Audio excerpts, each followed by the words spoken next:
Last week, the Indian Space Agency allegedly landed an unmanned spacecraft and rolled out a rover onto the south pole of the moon. As usual, however, nearly 99% of the footage shown of this groundbreaking event was clear, obvious, and very poor CGI. Why do you suppose NASA, Roscosmos, the Chinese, Indian, and all other world space agencies spend money creating and airtime broadcasting all these computer graphic animations of their expeditions rather than showing us actual video footage? How difficult would it be to have a few cameras on these crafts permanently recording different angles of the entire flight for us? They allegedly succeeded in having a live telephone conversation between Nixon and astronauts on the moon, broadcast on television over 50 years ago. But with half a century of technological advancement, we still cannot receive live video from these rockets after only a couple minutes of ascent. They always change from live video for the first couple minutes to nothing but CGI for the rest of the journey. Look at these ridiculous cartoon animations and ask yourself, why can't the public just watch the actual live video of the entire journey? Even if only to be recorded and released at a later date, why aren't the public shown unedited video footage from multiple angles of the entire flight duration? Never once has any space mission in history been so transparent as to show full unedited footage of their whole expedition. Instead, what we always get is what India's space agency has just given us.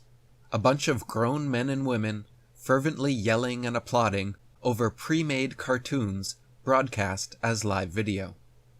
The still shots we are given from the Chandrayaan-3 are of two varieties.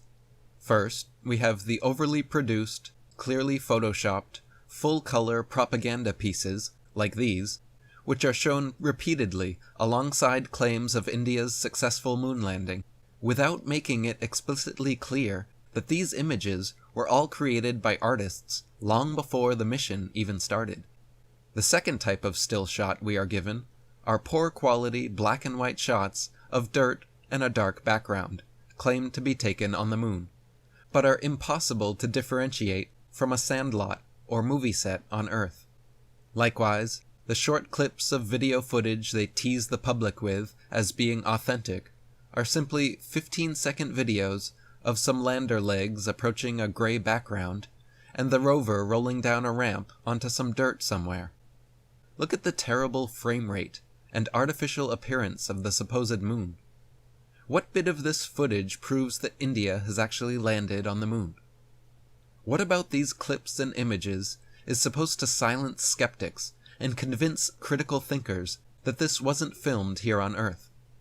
The entire mission cost Indian taxpayers $75 million, which is equivalent to how much it costs to make the Hollywood space movie Independence Day, without ever leaving the Earth. It doesn't take much more than this simple charade to delude the gullible general public. But for those of us who have deeply researched this issue and poked endless holes through the lies of NASA and other space agencies, we know exactly what is going on here. For those of you who still believe in these Hollywood and Bollywood farces, please do yourself and the world a favor, and watch my banned YouTube video, 20 Proofs NASA Faked the Moon Landings, linked below in the description box.